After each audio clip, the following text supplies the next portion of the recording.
Hey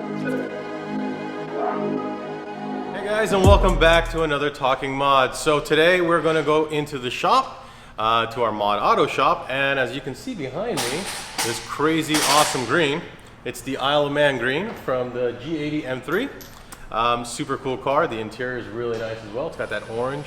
I believe it's named after a track in Africa. I'll get you guys the name if you want. But this is actually one of the first modifications I'm seeing on a G80 M3. So this is kind of going to be pretty fun, right? First of all, love the color. We'll go for a drive and we'll see how it came out. But what we put on here is the AST Moton springs. Now, AST Moton is really famous for its coilovers. Just track type setup, and it works. Their stuff is amazing, but they've never really done the spring side of it. And in this case, they have done the springs. Hopefully we start seeing this come out for a lot more vehicles. Quality seems to be right up there. It's TV certified, so that's the highest level certification. It's not linear, it's progressive. Progressive being that it changes accordingly with the motion into the car, right? So progressive, linear is a set amount of pressure, I guess you could say, of how much the springs will take.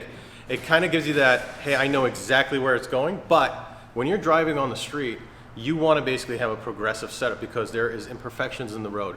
The speeds in which you're going, and there's curves and potholes and all kinds of situations in which you need more control. Progressive is going to give you that better control of the vehicle, in my opinion. Linear is consistent, but linear is really designed for a track setup, a car that is 100% the exact same way all the time.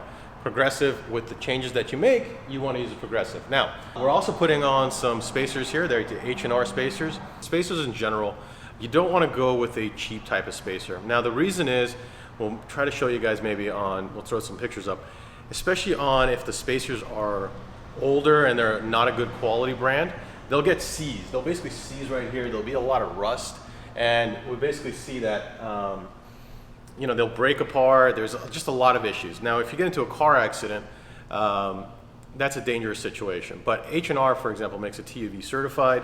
It's used on the racetrack. They're not trying to make it, you know, lighter weight or anything. What they're trying to do is they're making a spacer that is of quality that you can, even if you were in an accident or anything of a situation, it's not the spacer's fault, you know. But when you guys use these cheaper spacers that are out there because they're less weight and so forth, don't. You're putting yourself and your life at risk. If anything was to happen, those spacers are just not going to be holding up, and it's not what they're going to use even on an actual track. Okay, so one thing about additionally about spacers is you do want to put an anti-seize on there. You can see the spacers on here, but you want to put the anti-seize on when you get the spacers on there. Just something, again, because over time, especially if you guys live in like heavy rain conditions and so forth, and you're not going to be taking the wheels on and off, you'll see corrosion easily happen. So putting on the anti-seize for into the future when you do take them off and it's time to change out the tires, I think that's very important. Now, something I want to talk about with this vehicle is, first of all, I do love the color. I think BMW hit it out of the park. That's obviously subjective. You know, you might not like the color green. Right now, greens for, you know, 2021, green is a very hot color in all types of areas in fashion. But the styling of this vehicle is different, right? And it's very controversial. You look at it, it's got the side skirts that are bold, and you've got very bold type of styling, the arrow and so forth. I like it on the side profile. I like it from the rear. I'm not sure I truly like the side fenders there, the M3 badge, but especially here on the front. You look at it, the lights are great. You know, I think this is probably one of, again, BMW just keeps on getting better and better over time with their lights. I love the, you know, the flow, the air. This is a competition package, you know, it's got the carbon fiber. But this nose, this big face, this big grille, controversial, not a big fan. What the hell is that? Personally, I wish they did it. So I'm wondering, will I grow to not be bothered by this front fascia, you know, of the BMW? That's my curiosity right now. My guess is we probably will. And I think that's what BMW is kind of banking on. I don't know. But I think they probably would have sold a lot more units if they had changed this. Again, this is design, but I really like a lot of the stuff that's going on here, especially with the competition. I do think a front lip would look amazing on it. Love them side mirrors. Just the flow of everything. The reviews coming in is that the car is phenomenal. It performs great. Again, it's just the styling that's kind of affected it. But well, let's wrap it up and then let's go take it out on the road.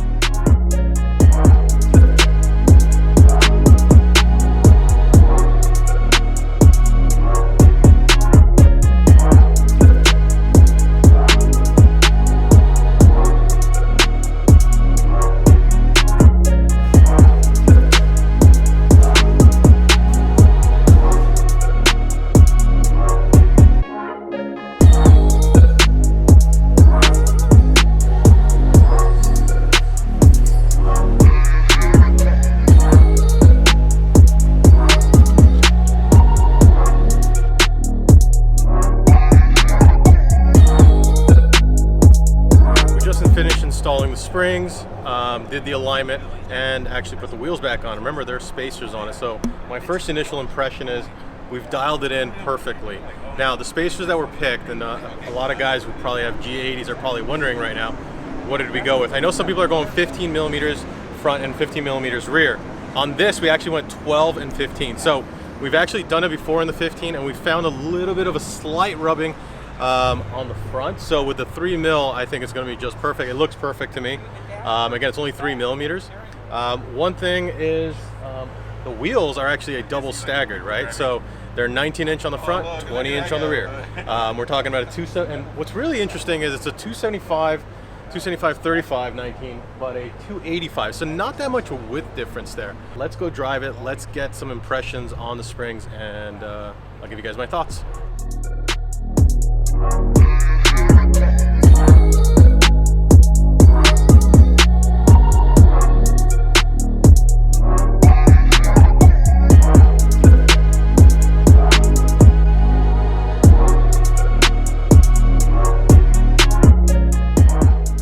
So I talked about it in the beginning of the video. I talked about linear versus progressive, and this being a progressive. I kind of want to, again, this is about talking mods, so let's talk specifically what is the difference about linear and progressive, because it's a hot topic that's often debated, and there's always pros and cons on anything that you do. In linear springs, the way you want to think about it is, let's say it's a 300-pound linear spring. It's a 12-inch long spring. At 300 pounds, the deflection back that it needs, the spring will push back for every 1 inch. So of the 12 inches, it's 300 pounds that it can deflect back within 1 inch. What that means, it's very predictable.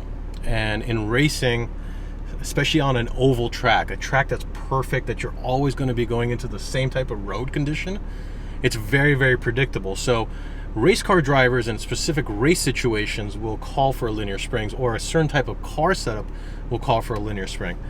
But that doesn't mean that it's necessarily the best thing for you. And that's kind of what a lot of people just don't seem to understand. So they see the race car has it, and then therefore I should put it on my car. That's not the way to do it. What we typically, and you'll see this with the manufacturers, a brand like Moton, AST, KW, H&R, all of them, they primarily will go with a progressive type of spring. And you might think, well, okay, the race cars are using it, I should do that. No. What happens with you when you go into a turn at a high speed?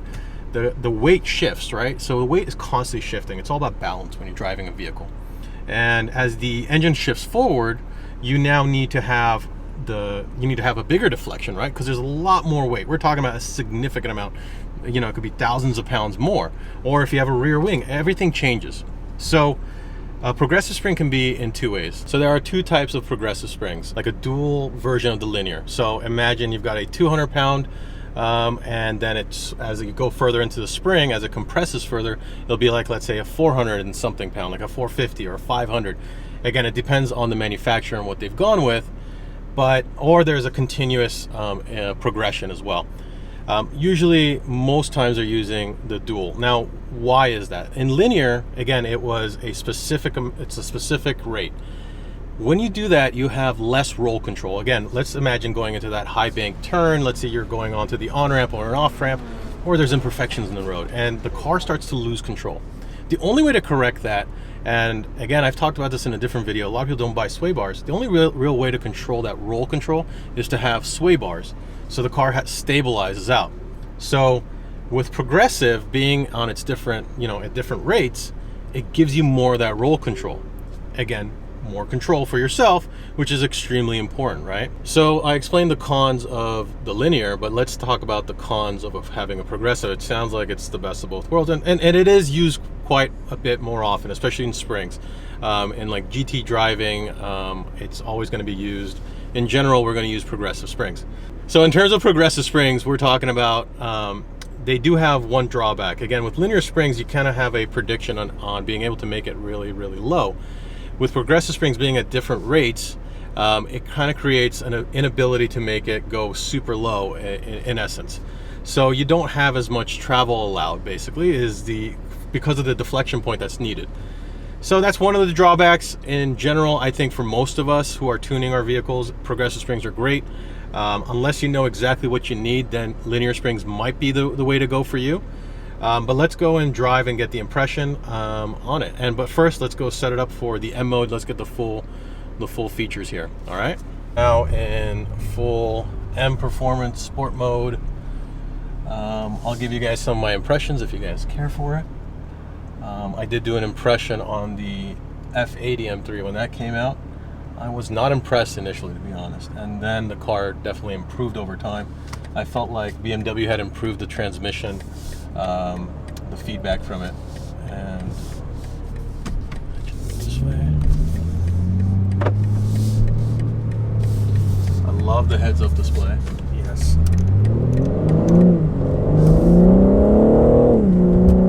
Now this sound I know is a speaker, so it's deceiving, right?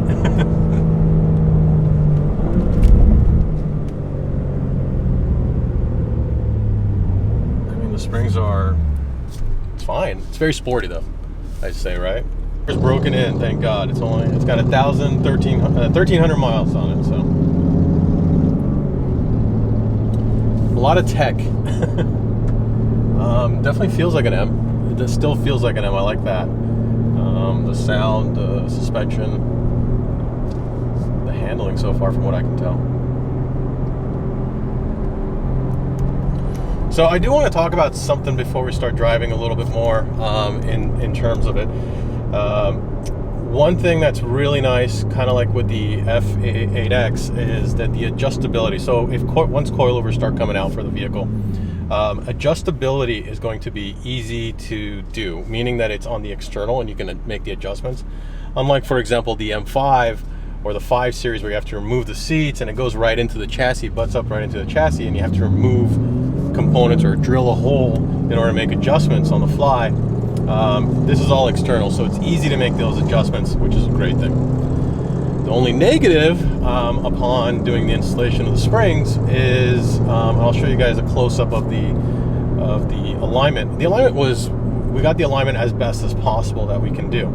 The one thing that did pick up is because of the lower, because of the lower vehicle, obviously you have to do an alignment every time, but you've changed the dynamics of it. But there is no camber plate right now available on the front, and no camber adjustment. Now it's kind of set up the way the Mustang is, with a very tiny hole on top, no area to make any adjustments. So for the aftermarket scene, for those who are designing, there's going to be a very big demand and a need, either in adjustments, I don't know which one's going to be best, either changing the lower control arms or finding a way to add some camber plates, because I think that's going to be a critical need in terms of doing alignments for these vehicles. So again, something that we picked up while doing this installation. Again, we hadn't done one of these on the install for springs. This is the very first springs for this vehicle, so we got to see some of the drawbacks. But overall, the car is so far, I gotta say, is pretty good. Let's go and get it into a small little canyon here. All right, so we've got a little canyon here, and we're gonna do some little bit more spirited driving.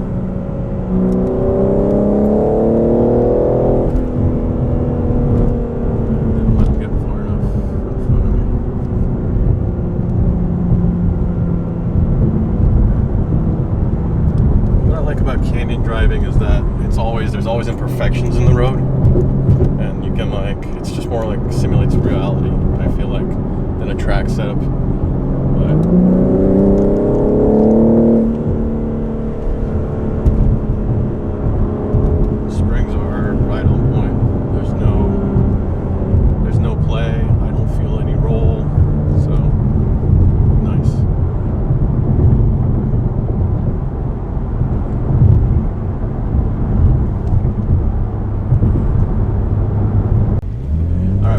this.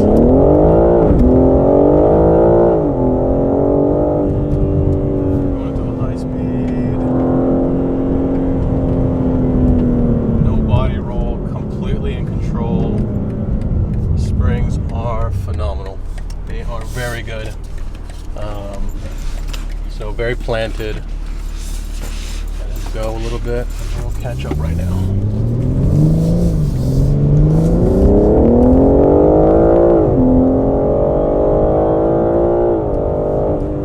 It's eating up the imperfections like butter. I mean, this is good. So the actual shocks from BMW are phenomenal, I gotta say. This is definitely an improvement over the previous generation, and car feels great. I like it. I mean, I think the car itself drives amazing. I think we can probably all get over the nose design, but I think BMW has a real positive. It's a true M. It does feel like an M, despite what anyone thinks. It's still a, you know, this is still like it's still a gas-powered vehicle here, not an electric, and it feels really nice. Surprisingly very quiet interior as well. So something else that I don't know has been covered, but very, very quiet. And a lot of new gadgets, but still a BMW with all the new modern trimmings.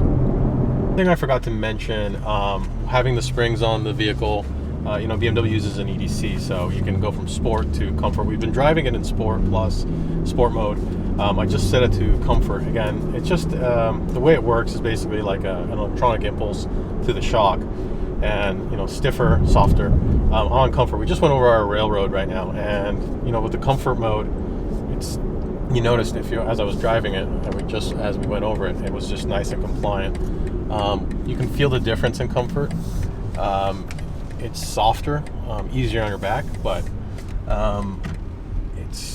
there is a difference. It's not huge, but it is pretty nice. So now time to give back the car to the owner.